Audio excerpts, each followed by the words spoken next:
Welcome to the king of dimensions, जहां हर कहानी एक नए डायमेंशन का दरवाजा खोलती है। फैंटेसी, रोमांस, एक्शन या हॉरर, हर एपिसोड में मिलेगा आपको एक नई दुनिया का अनुभव। ओपन बुक कहानियां जो दिल को छू जाएं और दिमाग में बस जाएं। अगर आपको कहानियों से प्यार है तो आप बिल्कुल सही जगह पर हैं। पुष्पिन सब्सक्राइब करो और जग जाओ हमारे इमेजिनेशन के अनंत डायमेंशंस से। 82 टेढ़े शौर्य की टेढ़ी चाल। शौर्य अपनी बुगाती में जून को डालकर उसे अपने कंपनी के ऑफिस लेकर आता है। शौर्य ने आते ही जून को एक गुड़िया की तरह पकड़कर उठ लिया और उसे ऑफिस के बाहर वाली दीवार पर टांग दिया। उसके बाद उसने अपने लोगों से कहकर जून को पानी पिलाते रहने को कहा। शौर्य की बात मानकर उनके स्टाफ ने भी ऐसा ही किया और जून को ढेर सारा पानी पिलाना शुरू कर दिया। अपने एम्प्लॉइज को जून की खातिरदारी का काम देकर शौर्य अंदर चला गया। अंदर आते ही उसने देखा कि जतिन सिंघानिया और एडवर्ड दोनों सोफे पर बैठकर उसका इंतजार कर रहे थे। शौर्य ने आते ही उन दोनों को देखा और मुस्कुराते हुए बोला, अरे भारत के दिग्गज और अमेरिका के एस्कॉर्ट फर्मा के मालिक एडवर्ड आज मेरा इंतजार कर रहे हैं। मेरा दिल गार्डन गार्डन हो गया। बोलिए आपकी क्या सेवा की जाए और कैसे की जाए। शौर्य की तिकड़म बातें दोनों के पल्ले नहीं पड़ी। दूसरी तरफ शौर्य भी ऐसे भेड़ियों से चिढ़ चुका था, इसीलिए उसने ऐसी बात कही थी। शौर्य की बात समझने की कोशिश करते हुए जतिन बोला, मिस्टर शौर्य आप तो बड़े मजाकिया और जवान हैं। आपके टैलेंट की चर्चा तो पूरा देश कर रहा है, पर उससे ज्यादा आपकी मेडिसिन की तारीफ हो रही है। ये बात सुनकर शौर्य मेढक जैसे फूलते हुए बोला, अरे सर ऐसी कोई बात नहीं है। वैसे आप दोनों एक साथ यहाँ पर आए हैं तो सिर्फ मेरी तारीफ तो नहीं करने आए होंगे। तो बोलिए आप क्या चाहते हैं मुझसे। तभी एडवर्ड बोला, मुझे आपका स्ट्रेट फॉरवर्ड नेचर बहुत पसंद आया। मैं सीधा मुद्दे की बात करता हूं। हमारी कंपनी इंटरनेशनल रिकॉग्नाइज्ड कंपनी है। हम एक मल्टीनेशनल कंपनी है और हमारा मार्केट बहुत बड़ा है। चाहता हूं कि आप अपना दवाई का फॉर्मूला हमें दे और हम आपको उसकी मुंह मांगी कीमत देंगे। इससे आप भी प्रॉफिट में रहेंगे और मैं भी। एडवर्ड की बात सुनकर शौर्य हंसते हुए बोला, ये बहुत बढ़िया बात बोली आपने, मुझे सुनकर अच्छा लगा। वैसे आप मुझे कितना दे सकते हैं। शौर्य की बात सुनकर एडवर्ड बहुत खुश हो गया और बोला, मैं तुमको $40 बिलियन दूंगा। बस तुम मुझे ये फॉर्मूला दे दो। तभी शौर्य बोला, क्या आपकी कंपनी इतना पैसा मुझे तुरंत दे सकती है। ये सुनकर एडवर्ड चहकते हुए बोला, बिल्कुल, तुम मुझे एक हाथ से फॉर्मूला दो और मैं तुम्हारी कंपनी के अकाउंट में अभी $40 बिलियन अभी ट्रांसफर कर दूंगा। तभी शौर्य बोला, ये तो बहुत बढ़िया बात है। चलो फिर मैं आपसे डील कर देता हूं, पहले जरा सिंघानिया साहब की बात सुन लेता हूं। हाँ तो बोलिए सिंघानिया साहब आप क्या कहना चाहते हैं। जतिन ने ये सुना तो वह अपना गला साफ करते हुए बोला, मिस्टर शौर्य मैं चाहता हूं कि हम दोनों इस फॉर्मूले को एक दूसरे के साथ शेयर करें, तो मैं आपको इसके बदले अपने कंपनी के 40% शेयर्स दे दूंगा। शौर्य ने ये सुना तो उसके चेहरे की स्माइल और चौड़ी हो गई और बोला, जतिन सर ऐसा कीजिए, मुझे 45% शेयर दे दीजिए। मैं आपको वह फॉर्मूला अभी दे देता हूं। ये सुनकर एडवर्ड चकरा गया और नासमझी से शौर्य को देखने लगा। शौर्य ने मुस्कुराते हुए टेबल पर एक बॉक्स रखा और उसमें से डेथ गॉड बाहर आ गया। उसके हाथ का बड़ा हाशिए जैसा हथियार दोनों के गालों पर इस तरह रुका था मानो उसने जरा भी हलचल की तो दोनों का सिर धड़ से अलग हो जाएगा। तभी दोनों को शौर्य की शैतानी हंसी सुनाई दी, हा हा हा हा, तुम दोनों बिजनेस के बेताज बादशाह कहे जाते हो न। चलो एक काम करो, मुझे तुमने जो अभी बताया है उसे पूरा करो और अपने जान की कीमत दो, वरना ये जो शैतान तुम्हारे पीछे खड़ा है वह तुम्हें मार देगा। और तुम्हें पता है तुम्हें मारने पर मुझे कुछ नुकसान नहीं है, क्योंकि तुम्हें मैंने मारा ही नहीं। अब चॉइस तुम्हारी है। शौर्य की बात सुनकर दोनों का गला सूख गया। तभी एडवर्ड बोला, शौर्य तुम ये गलत कर रहे हो। मैं तुम्हारे देश का नागरिक नहीं हूं, अगर मुझे कुछ हो गया तो अमेरिका तुम्हें नहीं छोड़ेगा, ऊपर से तुम्हारे देश को भी। तभी शौर्य फिर से हंसते हुए बोला, तुम बिल्कुल गलत हो। इस वक्त हम लोग मेरे कंपनी में है ही नहीं, और तुम्हारे साथ जो हो रहा है वह राजस्थान के एक रेगिस्तान में हो रहा है। और सबसे बड़ी बात, इस वक्त मैं अपनी कंपनी में अपने एम्प्लॉइज के साथ बातें कर रहा हूं। अगर तुम्हें यकीन न हो तो तुम बाहर झांक के देख सकते हो। तभी जतिन हड़बड़ाते हुए बोला, ये कैसे हो सकता है, हम तुम्हारी कंपनी के अंदर आए थे तो ये कैसे संभव है। ये वैसे ही संभव है जैसे ये शैतान आकृति इस बॉक्स से बाहर आए और तुम्हारे गले पर आप हाशिए को रखकर खड़ी है। शौर्य की बात सुनकर दोनों के हाथ पांव ठंडे हो गए। इस वक्त शौर्य ने अपना एक तिलिस्मी हथियार प्रयोग किया था जो छलावा निर्माण करता है। इसके मदद से शौर्य उन्हें ब्लैकमेल कर रहा था। असल में वे लोग शौर्य के ऑफिस के अंदर ही थे। तभी शौर्य ने सिस्टम की मदद से कुछ डॉक्यूमेंट्स की अपने ऑफिस के प्रिंटर से कॉपीज निकली और उन दोनों के सामने रखा और बोला, अब तुम दोनों को इस पर अपने साइन करने हैं, उसके बाद मैं तुम दोनों को छोड़ दूंगा वरना मरो, वैसे भी मेरा कुछ नुकसान नहीं है। शौर्य की ऐसी धमकी और उसकी हरकतें दोनों को अच्छे से समझ आ गई। उन दोनों ने आज अपने पैरों पर कुल्हाड़ी मार ली थी। उन्होंने अपनी जिंदगी में इतना बेशर्म और बदतमीज इंसान नहीं देखा था, और तो और वह जादुई हथकंडे अपनाता है। उसकी ऐसी चले उसे और भी डरावना बना रही थी। तभी शौर्य बोला, अगर तुम दोनों सोच रहे होंगे कि तुम यहाँ से बाहर जाकर मुझे नुकसान पहुंचाने की सोच रहे हो तो तुम बिल्कुल गलत हो, चलो मैं तुम्हें एक ट्रेलर दिखाता हूँ। इतना कहते ही शौर्य के हाथ में उसकी पिस्तौल आ गई और उसने उसके कनपटी पर लगाए और फायर कर दिया। धड़ाम की आवाज के साथ गोली निकली और शौर्य के खोपड़ी से टकरा गई। किसी मेटल पर कुछ लगने की आवाज आए और वह गोली नीचे गिर गई। ये देख दोनों थर थर कांपने लगे।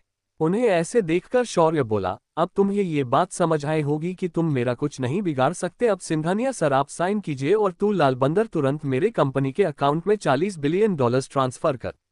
शौर्य की बात सुनते ही एडवर्ड ने अपने थरथराते हाथों से अपना मोबाइल निकाला और तुरंत 40 बिलियन शौर्य के अकाउंट में ट्रांसफर कर दिए। शौर्य के फोन पर घंटी बजी और वह मुस्कुराया। उसकी मुस्कानों दोनों को किसी भी एंगल से अच्छी नहीं लग रही थी। उसके बाद जतिन ने भी शेयर ट्रांसफर पेपर्स पर साइन कर दी।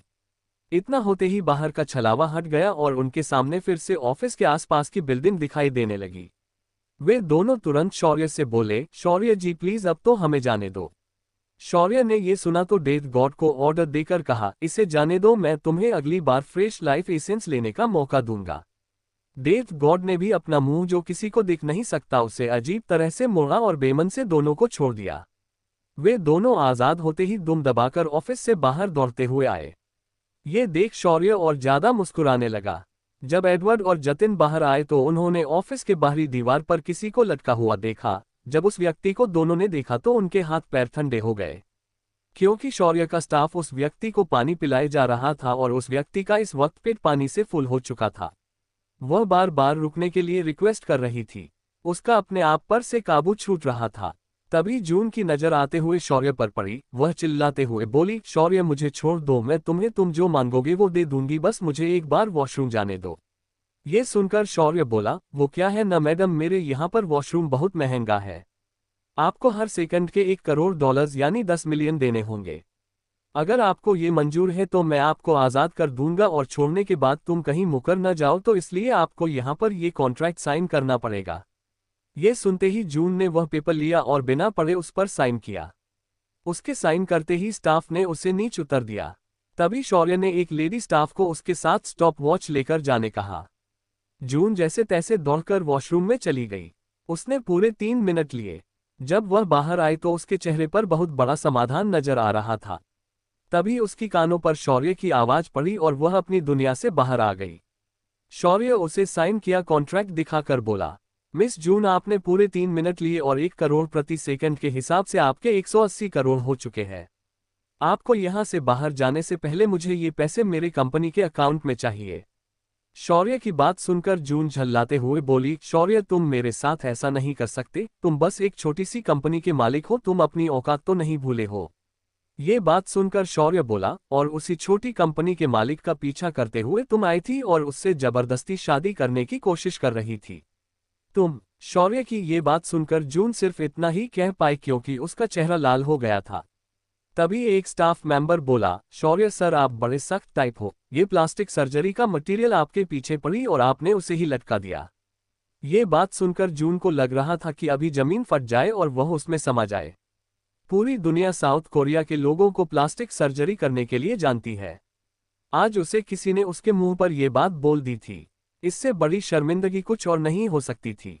शौर्य ने उस कॉन्ट्रैक्ट को जून की हाथ में दिया और बोला, इस जरा ध्यान से पढ़ो और मुझे मेरी रकम दे दो, वरना इस कॉन्ट्रैक्ट के हिसाब से आगे की सारी बातें होगी। ये सुनकर जून के हाथ थर थर कांपने लगे। उसने तुरंत अपना मोबाइल निकाला और अपने प्राइवेट फंड से उसने शौर्य को 180 करोड़ ट्रांसफर कर दिए।